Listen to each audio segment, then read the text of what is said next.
Welcome to Reading Together with Thomas Ensor. Weps came to see me 8 or 9 hours later. I knew it wasn't good news as soon as I saw her face. We have a problem, Inigo. The captain felt you needed to know. And he couldn't tell me himself? Weps cleared part of the wall and called up a display, filling it with a boxy green three-dimensional grid. That's us, she said, jabbing a finger at the red dot in the middle of the display. She moved her finger halfway to the edge, scratching her long black nail against the plating. Something else is out there. It's stealth to the gills, but I'm still seeing it. Whatever it is making a slow, silent approach. My thoughts flicked to weather. Could it be Conjoiner? That was my first guess, but if it was Conjoiner, I don't think I'd be seeing anything at all. So what are we dealing with? She tapped the nail against the blue icon representing the new ship. Another raider. Could be an ally of Village. We knew he had friends. Or it could be some other ship that was hoping to pick over our carcass once Village was done with us. Or maybe even steal us from before he had his chance. Hyena tactics. Wouldn't be the first time. Range? Less than 2 light hours. Even if they don't increase their rate of closure, they'll be on us within 8 days. Unless we move. Weps nodded sagely. That would help. You're on schedule to complete repairs within 6 days, aren't you? On schedule, yes, but that doesn't mean things can be moved around any faster. We start cutting quarters now. We'll break like a twig when we put a real load on the ship. We wouldn't want that. No, we wouldn't. The captain just thought you should be aware of the situation, Inigo. It's not to put you under pressure or anything. Of course not. It's just that we really don't want to be hanging around here a second longer than necessary. I removed Weather's restraints and showed her how to help herself to food and water from the room's dispenser. She stretched and purred, articulating and extending her limbs in the manner of a dancer rehearsing some difficult routine in extreme slow motion. She'd been reading when I arrived, which for others seemed to involve staring into the middle distance while her eyes flicked to and fro at manic speed, as if following the movements of an invisible wasp. I can't let you out of the room just yet, I said, sitting on the fold-down stool next to the bed, upon which Weather now sat cross-legged. I just hope this makes things a little more tolerable. So your captain's finally realized I'm not about to suck out his brains? Not exactly. He'd still rather you weren't aboard. Then you're going against his orders. I suppose so. I presume you could get in trouble for that. He'll never find out. I thought of the unknown ship that was creeping towards us. He's got other things on his mind now. It's not as if he's going to be paying you a courtesy call just to pass the time of day. But if he did find out, she looked at me intently, lifting her chin. Do you fear what he'd do to you? I probably should. But I don't think he'd be very likely to throw me into an airlock. Not until we're underway at full power, in any case. And then? He'd be angry, but I don't think he'd kill me. He's not a bad man, really. Perhaps I misheard, but didn't you say his name was Van Ness? Captain Rafe Van Ness, yes. I must have looked surprised. Don't tell me it means something to you. I heard Village mention him, that's all. Now I know we're talking about the same man. What did Village have to say? Nothing good, but I don't think that necessarily reflects poorly on your captain. He must be a reasonable man. He's at least allowed me aboard his ship, even if I haven't been invited to dine in his personal quarters. Dining for Van Ness is a pretty messy business, I said confidingly. You're better off eating alone. Do you like him, Inigo? He has his flaws, but next to someone like Village, he's pretty close to being an angel. Doesn't like conjoiners, though. Most ultras would have left you drifting. I think that has a point where you have to take what you're given. Perhaps. I don't understand his attitude, though. If your captain is like most ultras, there's at least as much of the machine about him as there is about me. More so, in all likelihood. It's what you do with the machines that counts, I said. Ultras tend to leave their minds alone, if at all possible. Even if they do have implants, it's usually to replace areas of brain function lost due to an injury or old age. They're not really interested in improving matters, if you get my drift. Maybe that's why conjoiners make them twitchy. She unhooked her legs, dangling them over the edge of the bed. Her feet were bare and oddly elongated. She wore the same tight black outfit that we'd found her when we boarded the ship. It was cut low from her neck, in a rectangular shape. Her breasts were small. Though she was bony, with barely any spare muscle on her, she had the broad shoulders of a swimmer. Though Weather had sustained her share of injuries, the outfit showed no sign of damage at all. It appeared to be self-repairing, even self-cleaning. You talk of ultras as if you weren't one, she said. Just an old habit breaking through. Though sometimes I don't feel like quite the same breed as a man like Van Ness. Your implants must be very well shielded. I can't sense them at all. That's because there aren't any. Squeamish? Or just too young and fortunate not to have needed them yet? It's nothing to do with being squeamish. I'm not as young as I look, either. I held out my mechanical hand. Nor would I exactly call myself fortunate. She looked at the hand with narrowed, critical eyes. I remembered how she flinched back when I reached for her aboard the cockatrice, and wondered what maltreatment she'd suffered at the iron hands of her former masters. "You don't like it?" she asked. "I like the old one better." Weather reached out and gingerly held my hand in hers. They looked small and doll-like as they stroked and examined my mechanical counterpart. "This is the only part of you that isn't organic?" "As far as I know." "Doesn't that limit you? Don't you feel handicapped around the rest of the crew?" "Sometimes, but not always. My job means I have to squeeze into places where a man like Van Ness could never fit. It also means I have to be able to tolerate magnetic fields that rip half the crew to shreds if they didn't boil alive first." I open and close my metal fist. "I have to unscrew this sometimes. I have a plastic replacement if I just need to hook hold of things." "You don't like it very much." "It does what I ask it to." Weather made to let go of my hand, but her fingers remained in contact with mine for an instant longer than necessary. "I'm sorry that you don't like it." "I could have got it fixed in one of the orbital clinics, I suppose," I said. "But there's always something else that needs fixing first. Anyway, if it wasn't for the hand, some people might not believe I'm an Ultra at all. Do you plan on being an Ultra all your life?" "I don't know. I can't say I ever had my mindset on being a shipmaster. It just sort of happened, and now here I am." "I had my mindset on something once," Weather said. "I thought it was within my grasp, too. Then it slipped out of reach." She looked at me, and then did something wonderful and unexpected, which was to smile. It was not the most genuine-looking smile I'd ever seen, but I sensed the genuine intent behind it. Suddenly, I knew there was a human being in the room with me, damaged and dangerous though she might have been. Now here I am, too. It's not quite what I expected, but thank you for rescuing me. "I was beginning to wonder if we made a mistake. You seem so reluctant to leave that ship." "I was," she said distantly. "But that's over now. You did what you thought was the right thing." "Was it?" "For me, yes. For the ship, maybe not." Then she stopped and cocked her head to one side, frowning. Her eyes flashed olive. "What are you looking at, Inigo?" "Nothing," I said, looking sharply away. Keeping out of Van Ness's way, as he'd advised, was not the hardest part of what followed. The Petronell was a big ship, and our paths didn't need to cross in the course of day-to-day duties. The difficulty was finding as much time to visit Weather as I would have liked. My original repair plan had been tight, but the unknown ship forced me to accelerate the schedule even further, despite what I told Weps. The burden of work began to take its toll on me, draining my concentration. I was still confident that once the work was done, we'd be able to continue our journey as if nothing had happened, save for the loss of those crew who had died in the engagement and are gaining one new passenger. The other ship would probably abandon us once we pushed the engines up to cruise thrust, looking for easier pickings elsewhere. If I had the swiftness of the cockatrice, it wouldn't have been skulking in the shadows letting the other ship take first prize. But my optimism was misplaced. When the repair work was done, I once more made my way along the access shaft to the starboard engine, and confronted the hexagonal region of input dials. As expected, all 6 dials are now showing deep blue, which meant they were operating well inside the safety envelope. But when I consulted my logbook and made the tiny adjustments that should have taken all the dials into the blue-green, still nicely within the safety envelope, I got a nasty surprise. I only had to nudge 2 of the dials by a fraction of a millimeter before they shone a hard and threatening orange. Something was wrong. I checked my settings, of course, making sure none of the other dials were out of position, but there'd been no mistake. I thumbed through the log with increasing haste, a prickly feeling in the back of my neck, looking for an entry where something similar had happened, something that would point me to the obvious mistake I must have made. But none of the previous entries were the slightest help. I made no error with the settings, and I left one possibility. Something had happened to this engine. It was not working properly. "This isn't right," I said to myself. "They don't fail. They don't break down. Not like this." But what did I know? My entire experience of working with C drives was confined to routine operations, under normal conditions. Yet we'd just been through a battle against another ship, one in which we were already known to have sustained structural damage. As shipmaster, I'd been diligent in tending to the hull and the drive spar, but had never crossed my mind that something might have happened to one or other of the engines. Why not? There's a good reason. It's because even if something had happened, there would never have been anything I could have done about it.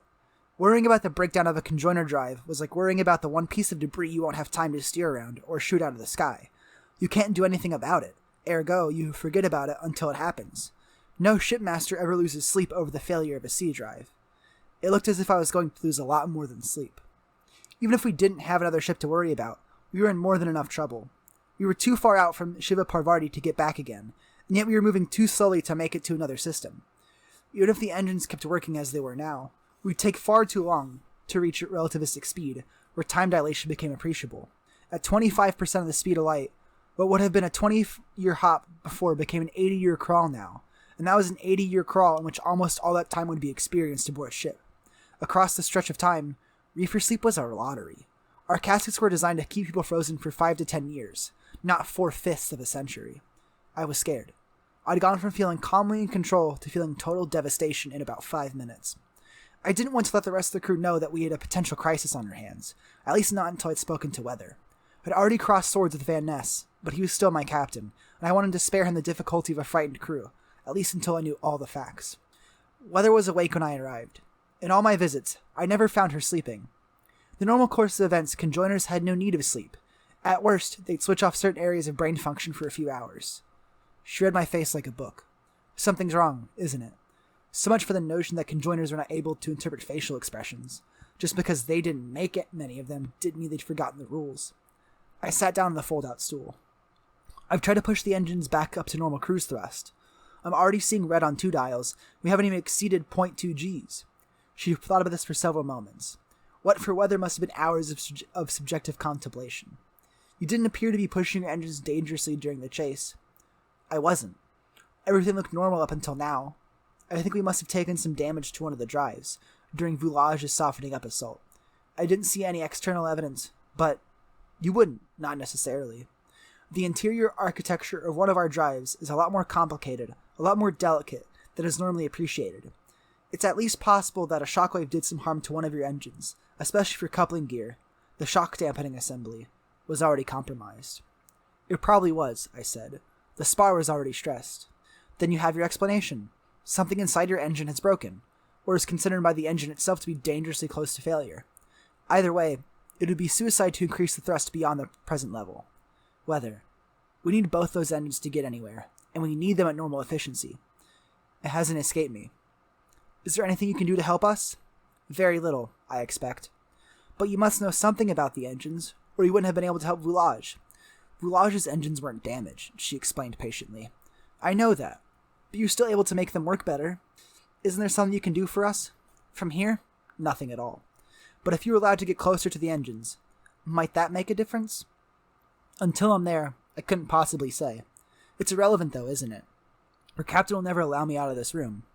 Would he do it for us if he did? I'd do it for me. Is that the best you can offer?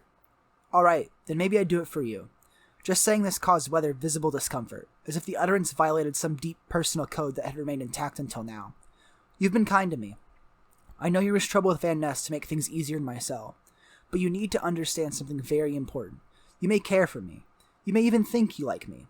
But I can't give you back any of that. What I feel for you is... Weather hesitated, her mouth half open. You know, we call you the retarded. There's a reason for that. The emotions I feel, the things that go on in my head, simply don't map onto anything you'd recognize as love, or affection, or even friendship. Reducing them to those terms would be like... And then she stalled, unable to finish. Like making a sacrifice? You've been good to me, Inigo, but I really am like the weather. You can admire me, even love me, in your way, but I can't love you back. To me, you're like a photograph. I can see right through you, examine you from all angles. You amuse me, but you don't have enough depth ever to fascinate me. There's more to love than fascination, and you said it yourself. You're halfway back to being human again. I said I wasn't a conjoiner anymore, but that doesn't mean I could ever be like you. You could try. You don't understand us. I want to. Weather jammed her olive eyes shut tight. Let's not get ahead of ourselves, shall we? I only wanted to spare you any unnecessary emotional pain. But if we don't get this ship moving properly, that'll be the least of your worries. I know. So perhaps we should return to the matter of the engines. Again. None of this will matter if Van Ness refuses to trust me. My cheeks were smarting as if I'd been slapped hard in the face. Part of me knew she was only being kind, in the harshest of ways. That part was almost prepared to accept her rejection. The other part of me only wanted her more, as if her bluntness had succeeded only in sharpening my desire. Perhaps she was right. Perhaps I was insane to think a conjoiner could ever feel something in return. But I remembered the gentle way she stroked my fingers, and I wanted her even more. I'll deal with Van Ness, I said. I think there's a little something that will convince him to take a risk. You start thinking about what you can do for us. Is that an order, Inigo? No, I said. Nobody's going to order you to do anything. I gave you my word on that, and I'm not about to break it. Nothing you've just said changes that. She sat tight-lipped, staring at me as if I was some kind of Byzantine logic puzzle she needed to unscramble. I could almost feel the furious computation of her mind, as if I was sitting next to a humming turbine. Then she lifted her little pointed chin minutely, saying nothing, but letting me know that if I convinced Van Ness, she would do what she could, however ineffectual that might prove. The captain was tougher to crack than I'd expected. I'd assumed he would fold as soon as I explained our predicament, that we were going nowhere, and that weather was the only factor that could improve our situation. But the captain simply narrowed his eyes and looked disappointed. Don't you get it? It's a ruse. A trick. Our engines were fine until we let her aboard. Then all of a sudden they start misbehaving, and she turns out to be the only one who can help us. There's also the matter of the other ship. Webb says is closing in on us. That ship might not even exist. It could be a sensor ghost. Hallucination she's making the Petronel Sea. Captain. That would work for her, wouldn't it? It would be exactly the excuse she needs to force our hands. We were in his cabin, with the door locked. I'd warned him I had a matter of grave sensitivity that we needed to discuss. I don't think this is any of her doing, I said calmly, vowing to hold my temper under better control than before. She's too far from the engines or sensor systems to be having any mental effect on them, even if we hadn't locked her in a room that's practically a Faraday cage to begin with. She says one or other of the engines was damaged during the engagement with the cockatrice, and I have no reason to disbelieve that. I think you're wrong about her. She's got us right where she wants us, lad. She's done something to the engines, and now, if you get your way, we're going to let her get up close and personal with them. And do what? I asked. Whatever takes her fancy. Blowing us all up is one possibility. Did you consider that? She'd blow herself up as well. Maybe that's exactly the plan. Could be that she prefers dying to staying alive, if being shut out from the rest of the spiders is as bad as you say it is. She didn't seem to be real keen on being rescued from that wreck, did she? Maybe she was hoping to die aboard it. She looked like she was trying to stay alive to me, Captain. There were 100 ways she could have killed herself aboard the cockatrice before we boarded, and she didn't. I think she was just scared of us, scared that we were going to be like all the other Ultras. That's why she kept running. A nice theory, lad. It's a pity so much is hanging on it, or I might be inclined to give it a moment's credence. We have no choice but to trust her. If we don't let her try something, most of us won't ever see another system. Easy for you to say, son. I'm in this as well. I've got just as much to lose as anyone else on this ship. Van Ness stood at me for what felt like an eternity. Until now, his trust in my competence had always been implicit, but Weather's arrival had changed all that. My wife didn't die in a terraforming accident, he said slowly, not quite able to meet my eyes as he spoke. I lied to you about that, probably because I wanted to start believing a lie myself. But now it's time you heard the truth, which is that the spiders took her. She was a technician, an expert in Martian landscaping. She'd been working on the Schiaparelli irrigation scheme when she was caught behind spider lines during the Sabia offensive. They stole her from me, and turned her into one of them, took her into the recruitment theaters, where they opened her head and pumped it full of their machines, rewired her mind to make her think and feel like them. I'm sorry, I began. That must have been so hard. That's not the hard part. I was told that she'd been executed, but 3 years later I saw her again. She'd been taken prisoner by the Coalition for Neural Purity, and they were trying to turn her back into a person. They hadn't ever done it before, so my wife was to be a test subject.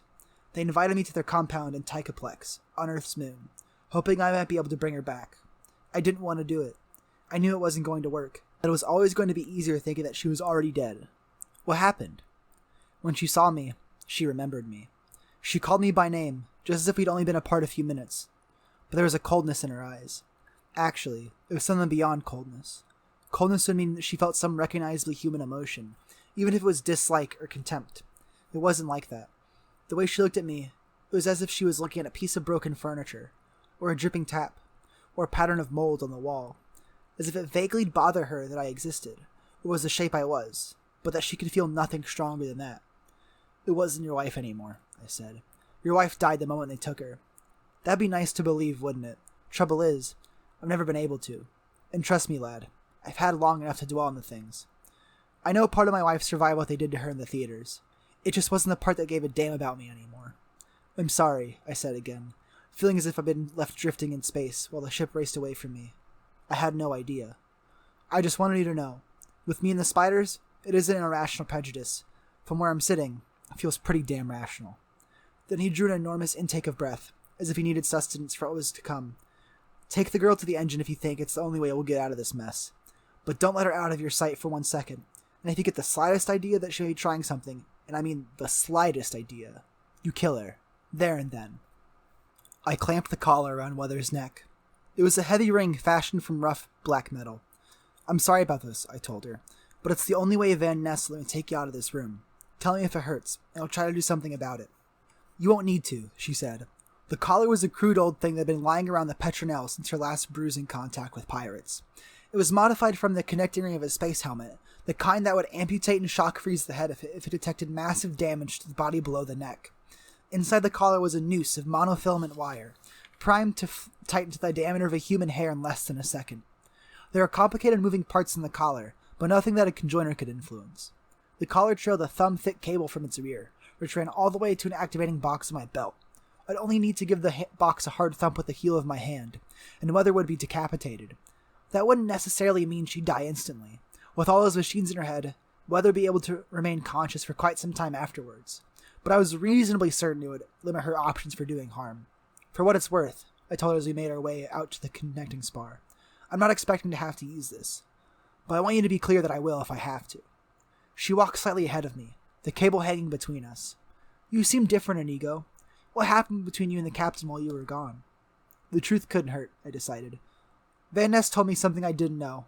It put things into perspective. I understand now why he might not feel positively disposed towards conjoiners. And does it alter the way you think about me? I said nothing for several paces. I don't know whether. Until now, I never really gave much thought to those horror stories about the spiders. I assumed they'd been exaggerated, the way things often are during wartime. But now you've seen the light. You realize that, in fact, we are monsters after all. I didn't say that. But I've just learned that something I always thought untrue, that conjoiners would take predators to convert them into other conjoiners, really happened. To Van Ness, she didn't seem to know all the facts. To someone close to him. The worst was that he got to meet that person after her transformation. After a little while, Weather said, mistakes were made. Very, very bad mistakes. How can you call taking someone prisoner and stuffing their skull full of conjoiner machinery a mistake, Weather? You must have known exactly what you were doing, exactly what it would do to the prisoner. Yes, we did, she said, but we considered it a kindness. That was the mistake, Inigo. And it was a kindness, too. No one who tasted trans-enlightenment ever wanted to go back to the experiential mundanity of retarded consciousness. But we did not anticipate how distressing this might be to those who had known the candidates beforehand. He felt that she didn't love him anymore. That wasn't the case. It's just that everything else in her universe had become so heightened, so intense, that the love for another individual could no longer hold her interest. It had become just one facet in a much larger mosaic. You don't think that was cruel? I said it was a mistake. But if Van Ness had joined her, if Van Ness had submitted to the conjoined, known trans-enlightenment for himself, they would have reconnected on a new level of personal intimacy. I wondered how she could be so certain. That doesn't help Van Ness now. We wouldn't make the same mistake again. If there ever were to be difficulties again, we wouldn't take candidates so indiscriminately. But you'd still take some. We'd still consider it a kindness, Weather said. Not much was said as we traversed the connecting spar out to the starboard engine. I watched Weather alertly, transfixed by the play of colors across her cooling crest. Eventually, she whirled around and said, I'm not going to do anything, Inigo, so stop worrying about it. This collar's bad enough without feeling you watching my every move. Maybe the collar isn't going to help us, I said. Van Ness thinks you want to blow up the ship. Because if you had a way to do that, we wouldn't get much warning. No, you wouldn't. But I'm not going to blow up the ship. That's not within my power. Unless you turn me the input dials all the way into the red. Even Voulage wasn't that stupid. I wiped my sweat-damp hand on the thigh of my trousers. We don't know much about how these engines work. Are you sensing anything from them yet? A little, she admitted. There's crosstalk between the two units, but I don't have the implants to make sense of that. Most conjoiners don't. Need anything that's specialized? Unless they work in the drive creases, educating the engines. The engines need educating? Not answering me directly, she said, I can feel the engine now.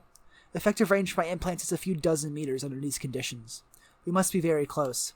We are, I said as we turned a corner. Ahead lay the hexagonal arrangement of input dials. They were all showing blue-green now, but only because I'd throttled the engine back to a whisper of thrust. I'll need to get closer if I'm going to be any use to you, Weather told me. Step up to the panel, but don't touch anything until I give you permission. I knew there wasn't much harm she could do here, even if she started pushing the dials. She'd need to move more than one to make things dangerous, and I could drop her long before she'd a chance to do that. But I was still nervous as she stood next to the hexagon and cocked her head to one side. I thought of what lay on the other side of that wall. Having traversed the spar, we were now immediately inboard of the engine, about halfway along its roughly cylindrical shape. The engine extended for 110 meters ahead of me, and for approximately 250 meters in either direction to my left and right.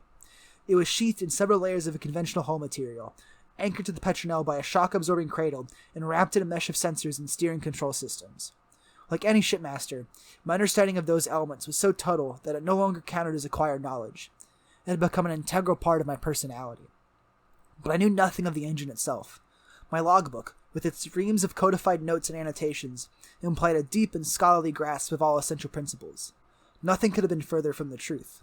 The conjoiner drive was essentially a piece of magic we'd been handed on a plate, like a coiled baby dragon. It came with instructions on how to tame its fire and make sure to not come to harm. We were forbidden from probing its mysteries.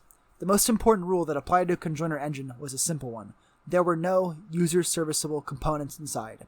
Tampering with an engine, attempt to take it apart, hope reverse engineering it, and the engine would self-destruct in a mini-nova powerful enough to crack open a small moon. Across settled space, there is no shortage of mildly radioactive craters testifying to failed attempts to break that one prohibition. Ultras didn't care, as a rule. Ultras, by definition, already had conjoiner drives. It was governments and rich planet-bound individuals who kept learning the hard way. The conjoiner argument was brutal in its simplicity. There are principles embodied in their drives that, retarded, humanity just wasn't ready to absorb. We were meant to count ourselves lucky that they let us have the engines in the first place. We weren't meant to go poking our thick monkey fingers into their innards. And so long as the engines kept working, few of us had any inclination to do so. Weather took a step back. It's not good news, I'm afraid. I thought that perhaps the dial indications might be in error, suggesting that there was a fault where none existed. But that isn't the case. You can feel that the engine is really damaged?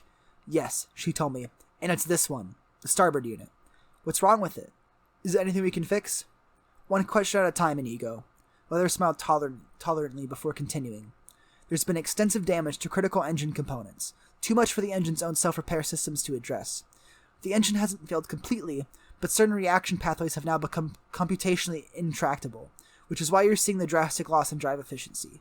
The engine is being forced to explore other pathways, those that it can still manage given its existing resources, but they don't deliver the same energy output. She was telling me everything and nothing. I don't really understand, I admitted. And you're saying that there's nothing that can be done to repair it? Not here. At a dedicated conjoiner manufacturing facility? Certainly. We'd only make things worse. We can't run on just the port engine either, not without rebuilding the entire ship. If we were anywhere near a moon or asteroid, that might just be an option, but not when we're so far out. I'm sorry the news isn't better. You'll just have to resign yourselves to a longer trip than you were expecting. It's worse than that.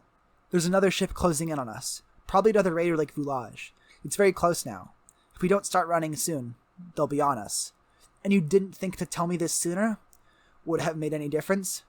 To the trust between us, possibly. I'm sorry, Weather. I didn't want to distract you. I thought things were bad enough as they were. And you thought I'd be able to work a miracle if I wasn't distracted? I nodded hopelessly. I realized that as naive it might seem, I'd been expecting Weather to wave a hand over the broken engine and restore it to full, glittering functionality.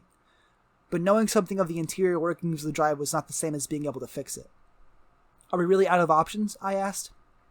The engine is already doing all it can to provide maximum power, given the damage it's taken. There really is no scope to make things better. Desperate for some source of optimism, I thought back to what Weather had said a few moments before. When you talked about the computations, you seemed to be saying that the engine needed to do some number crunching to make itself work. Weather looked conflicted. I've already said too much, Inigo. But if we're going to die out here, it doesn't matter what you tell me, does it? Failing that, I'll swear a vow of silence. How does that sound? No one has ever come close to working out how our engines function, Weather said. We've played our hand in that, of course, putting out more than our share of misinformation over the years. And it's worked, too. We've kept careful tabs on the collective thinking concerning our secrets. We've always had contingencies in place to disrupt any research that might be headed in the right direction. So far, we've never had a cause to use single one of them. If I were to reveal key information to you, I would have more to worry about than just being an outcast. My people would come after me. They'd hunt me down, and they'd hunt you down as well. Conjoiners will consider any necessary act, up to and including local genocide, to protect the secrets of the C drive. She paused for a moment, letting me think that she was finished, before continuing on the same grave note. But having said that, there are layers to our secrets. I can't reveal the detailed physical principles upon which the drive depends, but I can tell you that the conditions in the drive, when it is at full functionality, are enormously complex and chaotic. Your ship may ride a smooth thrust beam, but the reactions going on inside the drive are anything but smooth. There is a small mouth into hell inside every engine, bubbling, frothing, subject to vicious and unpredictable state changes, which the engine needs to smooth out. Yes, and to do so, the engine needs to think through some enormously complex, parallel computational problems. When all is well, when the engine is intact and running inside its normal operational envelope, the burden is manageable. But if you ask too much of the engine, or damage it in some way, that burden becomes heavier. Eventually, it exceeds the means of the engine, and the reaction becomes uncontrolled. Nova. Quite, Weather said, favoring my response with a tiny nod. Then let me get this straight, I said. The engine's damaged, but it could still work if the computations weren't so complicated. Weather answered me guardedly. Yes, but don't underestimate how difficult those computations have now become. I can feel the strain this engine is under, just holding things together as they are. I'm not understanding it. I'm just wondering if we couldn't help it do better. Couldn't we load in some new software, or assist the engine by hooking in the Petronel's own computers? I really wish it was that simple. I'm sorry. My questions must seem quite simple-minded, but I'm just trying to make sure we aren't missing anything obvious. We aren't, she said. Take my word on it. I returned Weather to her quarters and removed the collar. Where it had been squeezing her neck, the skin was marked with a raw pink band, spotted with blood. I threw the hateful thing into the corner of the room and returned with a medical kit. You should have said something, I told her as I dabbed at the abrasions with a disinfectant swab. I didn't realize it was cutting into you all that time. You seemed so cool, so focused. But that must have been hurting all the while. I told you I could turn off pain. Are you turning it off now? Why? Because you keep flinching. Weather reached up and suddenly took my wrist, almost making me drop the swab. The movement was as swift as a snake bite, but although she held me firmly, I sensed no aggressive intentions. Now it's my turn not to understand, she said. You were hoping I might be able to do something for you. I couldn't. That means you're in as much trouble as you ever were. Worse, if anything, because now you've heard it from me. But you're still treating me with kindness. Would you rather we didn't? I assumed that as soon as my usefulness to you had come to an end. You assumed wrongly. We're not that kind of crew. And your captain? He'll keep his word. Killing you would never have been Van Ness's style. I finished disinfecting her neck and began to rummage through the medical kit for a strip of bandage. We're all just going to have to make do as best we can, you included. Van Ness reckoned we should send out a distress call and wait for rescue. I wasn't so keen on that idea before, but now I'm beginning to wonder if maybe it isn't so bad after all. She said nothing. I wondered if she was thinking of exactly the same objections I'd voiced to Van Ness when he raised the idea. We still have a ship, that's the main thing. Just because we aren't moving as fast as we'd like. I'd like to see Van Ness, Weather said. I'm not sure he'd agree. Tell him it's about his wife. Tell him he can trust me, with or without that silly collar. I went to fetch the captain. He took some persuading before he even agreed to look at Weather, and even then he wouldn't come within 20 meters of her. I told her to wait at the door to her room, which faced a long service corridor. I'm not going to touch you, Captain, she called, her voice echoing from the corridor's ribbed metal walls. You can come as close as you like. I can barely smell you at this distance, let alone sense your neural emissions. This'll do nicely, Van Ness said. Inigo told me you had something you wanted to say to me. That right, or was it just a ruse to get me near to you, so you could reach into my head and make me see and think whatever you like? She appeared not to hear him. I take it Inigo's told you about the engine. Told me you had a good old look at it and decided there was nothing you could do. Maybe things would have been different if you hadn't had that collar on you, though, eh? You mean I might have sabotaged the engine to destroy myself and the ship? No, Captain, I don't think I would have. If I had any intention of killing myself, you've already made it easily enough with that collar. She glanced at me. I could have reached Inigo and pressed that control box while the nervous impulse from his brain was still working its way down his forearm. All he'd have seen was a gray blur, followed by a lot of arterial blood. I thought back to the speed with which she'd reached up and grabbed my forearm, and knew she wasn't lying. So why didn't you? Van Ness asked. Because I wanted to help you if I could, until I saw the engine, until I got close enough to feel its emissions. I couldn't know for sure that the problem wasn't something quite trivial. Except it wasn't. Inigo says it isn't fixable. Inigo's right. The technical fault can't be repaired, not without use of conjoiner technology. But now that I've had time to think about it, mull things over, it occurs to me that there may be something I can do for you. I looked at her. Really? Let me finish what I have to say, Inigo, she said warningly. Then we'll go down to the engine, and I'll make everything clear. Captain Van Ness. About your wife. What would you know about my wife? Van asked her angrily. More than you realize. I know because I was a conjoiner. As if I didn't know. We started on Mars, Captain Van Ness. Just a handful of us. I wasn't alive then, but from the moment Galliana brought a new state of consciousness into being, the thread of memory has never been broken. There are many branches to our great tree now, in many systems, but we all carry the memories of those who went before us, before the family was torn asunder. I don't just mean the simple fact that we remember their names, what they looked like, and what they did. I mean we carry their living experiences with us, into the future. Weather swallowed, something catching in our throat. Sometimes we're barely aware of any of this. It's as if there's a vast sea of collective experience lapping at the shore of consciousness, but it's only every now and then that it floods us, leaving us awash in sorrow and joy. Sorrow because those are the memories of the dead, all that's left of them. Joy because something has endured, and while it does, they can't truly be dead, can they? I feel remontoire sometimes, when I look at something in a certain analytic way. There's a jolt of déjà vu, and I realize it isn't because I've experienced it before, but because remontoire did. We all feel the memories of the earliest conjoiners the most strongly. And my wife? Van Ness asked, like a man frightened of what he might hear. Your wife was just one of many candidates who entered Transenlightenment during the Troubles. You lost her then, and saw her once more when the Coalition took her prisoner. It was distressing for you because she did not respond to you on a human level. Because you ripped everything human out of her, Van Ness said. Weather shook her head calmly, refusing to be goaded. No, we'd taken almost nothing. The difficulty was that we'd added too much, too quickly. That was why it was so hard for her, and so upsetting for you. But it didn't have to be that way. The last thing we wanted was to frighten possible future candidates. It would have worked much better for us if your wife had shown love and affection to you, and then begged you to follow her into the wonderful new world she'd been shown. Something of Weather's manner seemed to blunt Van Ness's indignation. That doesn't help me much. It doesn't help my wife at all. I haven't finished. The last time you saw your wife was in that Coalition compound. You assumed, as you continue to assume, that she ended her days there, an emotionless zombie haunting the shell of the woman you once knew. But that isn't what happened. She came back to us, you see. I thought conjoiners never returned to the fold, I said. Things were different then. It was war.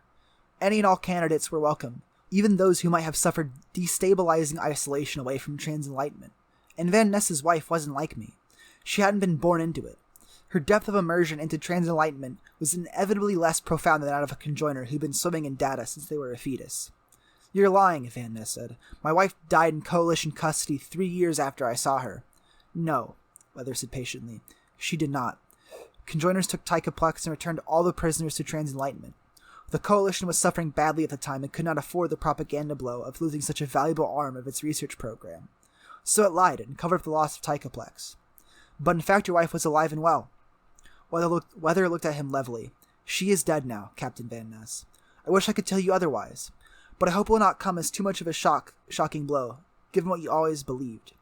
When did she die? 31 years later, in another system, during the malfunction of one of our early drives. It was very fast and utterly painless. Why are you telling me this? What difference does it make to me, here and now? She's still gone. She still became one of you. I am telling you, Weather answered, because her memories are part of me. I won't pretend that they are as strong as remontoires, because by the time your wife was recruited, more than 5,000 had already joined our ranks. Hers was one new voice amongst many, but none of those voices were silent. They were all heard, and something of them has reached down through all these years. Again, why are you telling me this? Because I have a message from your wife. She committed it to the collective memory long before her death, knowing that it would always be part of conjoiner knowledge, even as our numbers grew and we became increasingly fragmented. She knew that every future conjoiner would carry her message, even an outcast like me. It might become diluted, but it would never be lost entirely. And she believed that you were still alive, and that one day your path might cross that of another conjoiner. After a silence, Van Ness said, Tell me the message. This is what your wife wished you to hear. Almost imperceptibly, the tone of Weather's voice shifted. I'm sorry for what happened between us, Rafe. More sorry than you can ever know. When they recaptured me, and then took me to Tychoplex, I was not the person I am now. It was still early in my time amongst the conjoiners, and, perhaps just as importantly, it was still early for the conjoiners as well. There was much that we all needed to learn. We were ambitious then, fiercely so, but by the same token we were arrogantly blind to our inadequacies and failings. That changed later, after I returned to the fold. Galliana made refinements to all of us, reinstating a higher degree of personal identity. I think she learned something wise from Neville Clavane. After that, I began to see things in the proper perspective again. I thought of you, and the pain of what I had done to you was like a sharp stone pushing against my throat. every waking moment of my consciousness, with every breath. You were there. But by then it was much too late to make amends. I tried to contact you, but without success. I couldn't even be sure if you were in the system anymore. By then, even the Demarchists had their own prototype starships, using the technology we licensed them. You could have been anywhere. Weatherstone hardened, taking on kind of saint-like asperity. But I always knew you were a survivor, Rafe. I never doubted that you were still alive, somewhere. Perhaps we'll meet again. Stranger things have happened. If so, I hope I treat you with something of the kindness you always deserved, and that you always showed me. But should that never happen, I can at least hope that you will hear this message. There will always be conjoiners, and nothing that is committed to the collective memory will ever be lost, no matter how much time passes. Those of us who walk in the world will be carrying this message, alert for your name. If there was more I could do, I would. But contrary to what some might think, even conjoiners can't work miracles. I wish that were otherwise. Then I would clap my hands and summon you to me, and I would spend the rest of my life letting you know what you meant to me, what you still mean to me. I loved you, Rafe Van Ness. I always did, and I always will. Weather fell silent, her expression respectful. It was not necessary for her to tell us that the message was over. How do I know this is true? Van Ness asked quietly. I can't give you any guarantees, Weather said. But there was one word I was also meant to say to you. Your wife believed it would have some significance to you, something nobody else could possibly know. And the word? The word is Miserion. I think it is a type of plant. Does the word mean something to you? I looked at Van Ness. He appeared frozen, unable to respond. His eye softened and sparkled. He nodded, and said simply, Yes, it does. Good, Weathered answered. I'm glad that's done. It's been weighing on all of our minds for quite some time, and I'm going to help you get home. Whatever Miserion meant to Van Ness, whatever it revealed to him concerning the truth of Weather's message, I never asked. Nor did Van Ness ever speak of the matter again. She stood before the hexagonal arrangement of input dials, as I had done 1,000 times before. You must give me authorization to make adjustments, she said. My mouth was dry. Do what you will. I'll be watching you very carefully. Weather looked amused. You're so concerned that I might want to kill us all? I can't ignore my duty to this ship. This will be difficult for you. I must turn the dials to a setting you consider highly dangerous, even suicidal. You'll just have to trust me that I know what I'm doing. I glanced back at Van Ness. Do it, he mouthed. Go ahead, I told Weather. Whatever you need to do. In the course of this, you will learn more about our engines. There is something inside here that you will find disturbing. It is not the deepest secret, but it is a secret nonetheless, and shortly you will know it. Afterwards, when we reach port, you must not speak of this matter. Should you do so, Conjoiner Security would detect the leak and act swiftly. The consequences would be brutal, for you and anyone you might have spoken to. Then maybe you're better off not letting us see whatever you're so keen to keep hidden. There's something you're going to have to do. If you want to understand, you need to see everything. She reached up and planted her hands on 2 of the dials. With surprising strength, she twisted them until their quadrants shone ruby red. Then she moved to another pair of dials, and moved them until they were showing a warning amber. She adjusted one of the remaining dials to a lower setting, into the blue, and then returned to the first 2 dials she had touched, quickly dragging them back to green. While all this was happening, I felt the engine surge in response, the deck plates pushing harder against my feet. But the burst was soon over. When Weather had made her last adjustment, the engine had throttled back even further than before. I judged that we were only experiencing 1/10 of a G. What have you just done? I asked. This, she said. Weather took a nimble, light-footed step back from the input controls. At the same moment, a chunk of wall, including the entire hexagonal array, pushed itself out of the surrounding metallic blue material in which it had appeared to have been seamlessly incorporated. The trunk was as thick as a bank vault door. I watched in astonishment as the trunk slid in silence to one side, exposing a bulkhead-sized hole in the side of the engine wall. Soft, red light bathed us. We were looking into the hidden heart of a conjoiner drive. Follow me, Weather said. Are you serious? You want to get home, don't you? You want to escape that raider? This is how it will happen. Then she looked back to Van Ness. With all due respect, I wouldn't recommend it, Captain. You wouldn't do any damage to the engine, but the engine might damage you. I'm fine right here, Van Ness said. I followed Weather into the engine. At first my eyes had difficulty making out our surroundings. The red light inside seemed to emanate from every surface, rather than from any concentrated source, so that there were only hints of edges and corners. I had to reach out and touch things more than once to establish their shape and proximity. Weather watched me guardedly, but said nothing. She led me along a winding, restrictive path that squeezed its way between huge intrusions of conjoiner machinery, like the course etched by some meandering, indecisive underground river.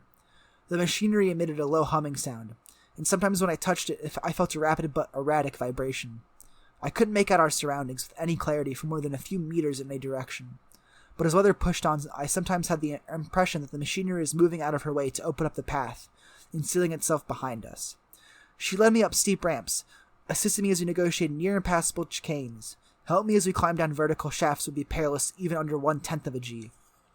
My sense of direction was soon hopelessly confounded, and I had no idea whether we had traveled hundreds of meters into the engine, or merely wormed our way in and around a relatively localized region close to our entry point. "I'm glad you know the way," I said with mock cheerfulness. "I wouldn't be able to get out of here without you." "Yes, you will," Weather said, looking back over her shoulder. "The engine will guide you out. Don't you worry." "You're coming with me, though." "No, Inigo, I'm not. I have to stay here from now on. It's the only way that any of us will be getting home." I don't understand. Once you fix the engine, it isn't like that. The engine can't be fixed. What I can do is help it, relieve it of some of the computational burden. But to do that, I need to be close to it, inside it.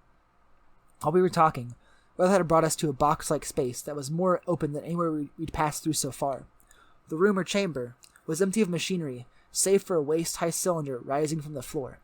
The cylinder had a flattened top and widened base that suggested the stump of a tree. It shone the same arterial red as everything else around us.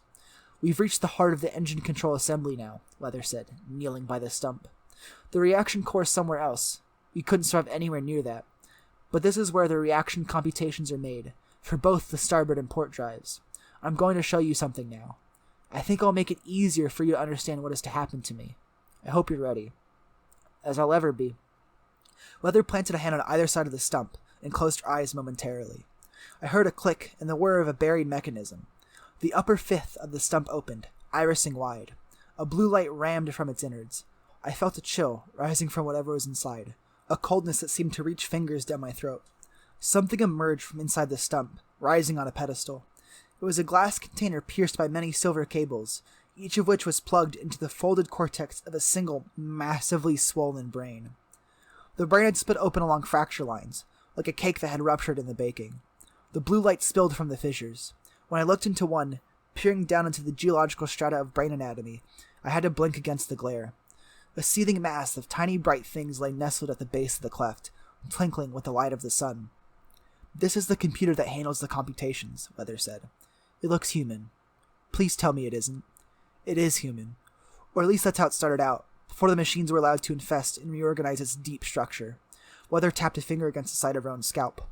"All the machines in my head only amount to 200 grams of artificial matter, and even so I still need this crest to handle my thermal loading.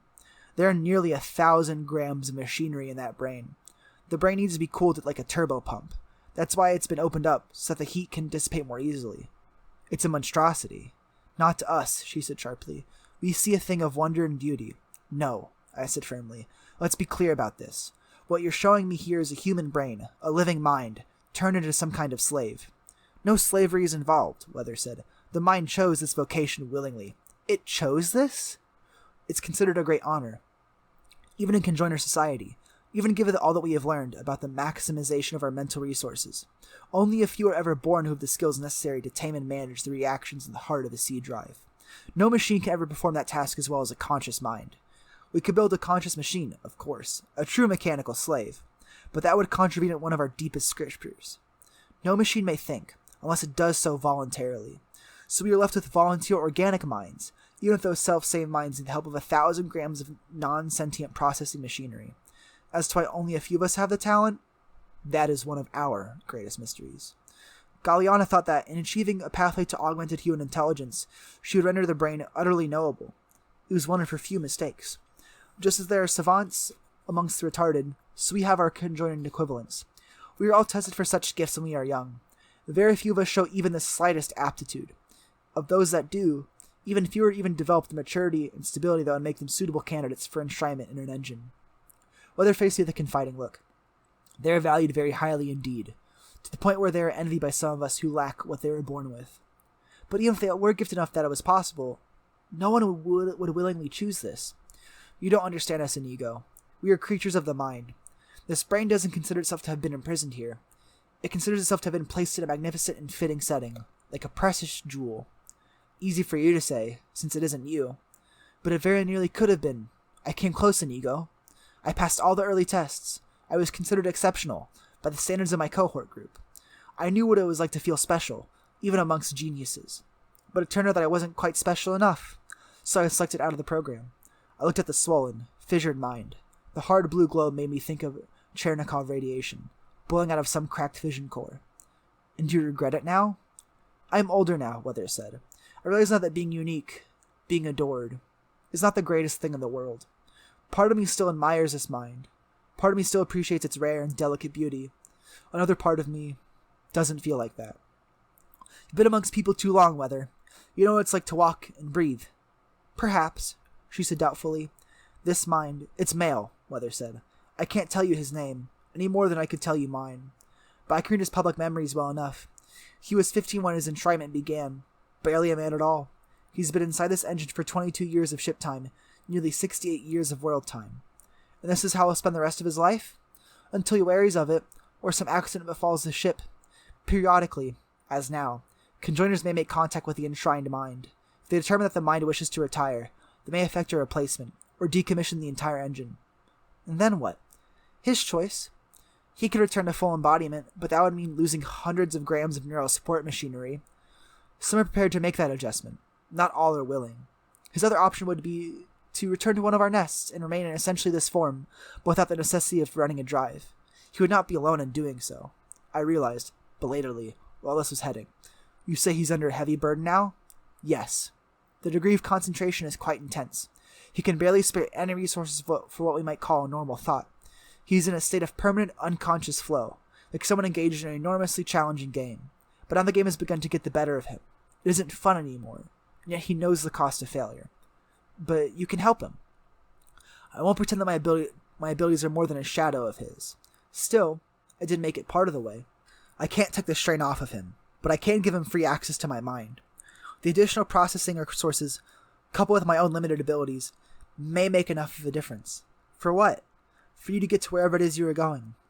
I believe that with our minds meshed together, and dedicated to this one task, we may be able to return the engines to something like a normal efficiency. I can't make any promises, though. The proof of the pudding.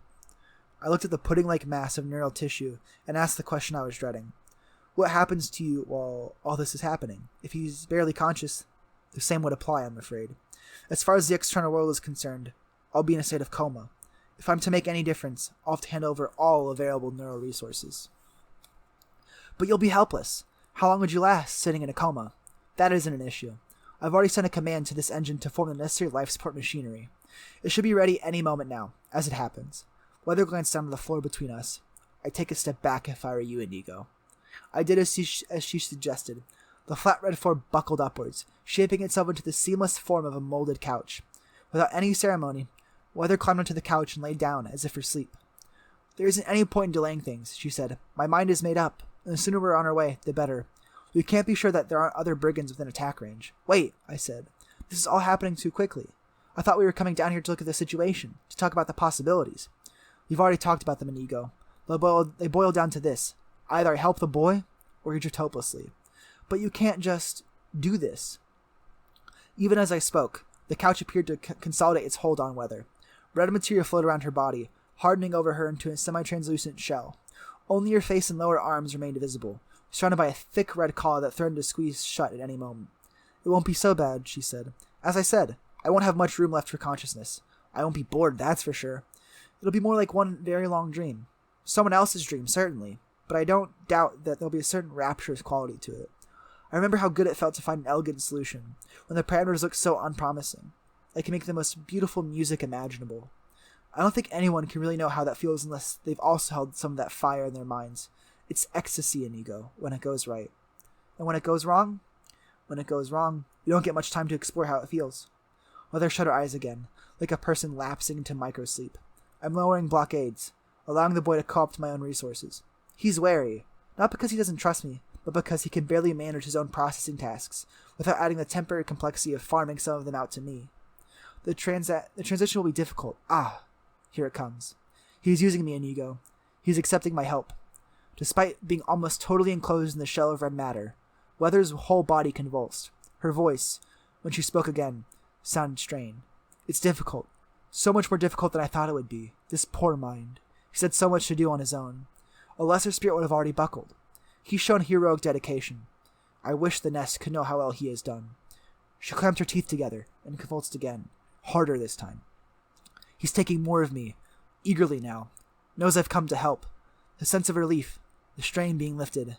I can't comprehend how he lasted until now. I'm sorry, Inigo. Soon there's going to be much of me left to talk to you. Is it working? Yes, I think so. Perhaps between the two of us.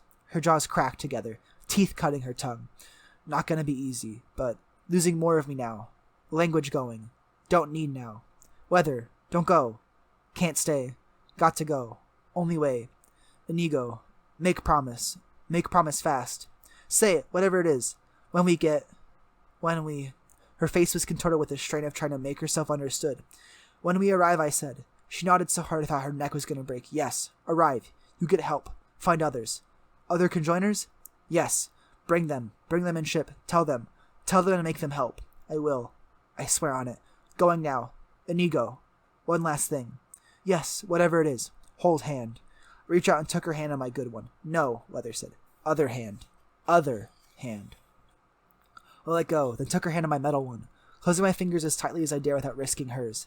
Then I leaned down, bringing my face close to hers. Weather, I think I love you. I'll wait for you. I'll find conjoiners. That's a promise. Love a spider? She asked. Yes, this is what it takes. Silly, human, boy. She pulled my hand, with more strength than I thought that she left in her. She tugged it down into the surface of the couch until it lapped around my wrist, warm as blood. I felt something happening to my hand, a crawling itch like pins and needles. I kissed Weather. Her lips were fever-warm. She nodded, then allowed me to withdraw my hand. Go now, she said. The red material of the couch flowed over Weather completely, covering her hands and face until all that remained was a vague, mummy-like form. I knew then that I would not see her again for a very long time. For a moment I stood still, paralyzed by what happened. Even then I could feel my weight increasing. Whatever Weather and the boy were doing between them, it was having some effect on the engine output. My weight climbed smoothly, until I was certain we were exceeding half a G and still accelerating. Perhaps we were going to make it home after all. Some of us. I turned from Weather's casket and looked for the way out. Held tight against my chest to stop it itching, my hand was lost under a glove of twinkling machinery. I wondered what gift I would find when the glove completed its work.